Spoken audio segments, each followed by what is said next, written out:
Day 129. Day 129. Connection with people is worth more than you know. And play this video.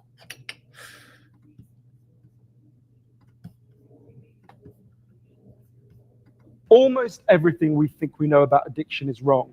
You get a rat and you put it in a cage and you give it 2 water bottles. One is just water and the other is water laced with either heroin or cocaine. If you do that, the rat will almost always prefer the drugged water and almost always kill itself quite quickly. In the 70s, Professor Alexander comes along and he looks at this experiment and he noticed something. He said, we're putting the rat in an empty cage. It's got nothing to do except use these drugs. Let's try something a bit different. So Professor Alexander built a cage that he called Rat Park. They've got loads of cheese, they've got loads of colored balls, they've got loads of tunnels. Crucially, they've got loads of friends. But here's the fascinating thing.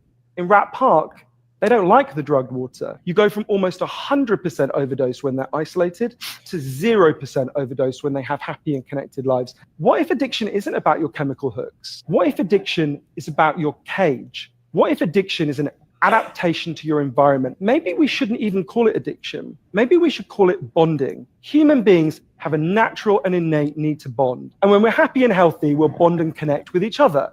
But if you can't do that because you're traumatized or isolated or beaten down by life, you will bond with something that will give you some sense of relief. Now, that might be... Real quick. So sometimes, let me blow this up. I'm going to end that video. The bonding, basically is saying when you connect with people, when you have more connections, you're less likely basically to be addicted to other things. When you isolate it, you get bored, and that's how you get addicted to different things. Or we all know traumas could get you addicted to things because you're trying to relieve that pain.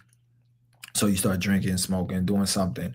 And bonding is a way connecting with people. But you also got to be careful who you connect with, because a lot of people they bond for a reason. Sometimes the bonding can be something negative. So if I'm into said drug and you are too, that could be our bond. And I'll never break that addiction, because the person that I'm bonding with, my community of people, becomes the people that's doing the exact same thing that I'm doing, that I'm addicted to. You feel what I'm saying? So you got to be a little careful on who you bond with as well. But overall, what the message is pretty much saying is, if you have a strong community around you of people, and you feel in love, and that love and everything, you're less likely to be addicted to things, because you'll be involved with others and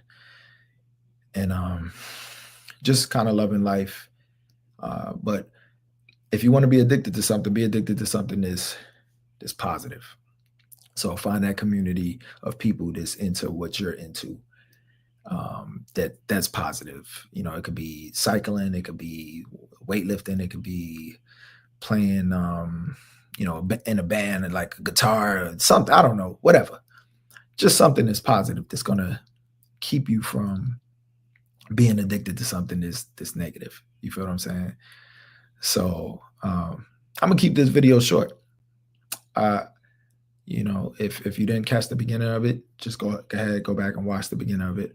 But yeah, matter of fact, I'm gonna finish playing just the rest of it. Gambling, that might be pornography, that might be cocaine, that might be cannabis, but you will bond and connect with something, because that's our nature. The opposite of addiction is not sobriety. The opposite of addiction is connection. So there you go.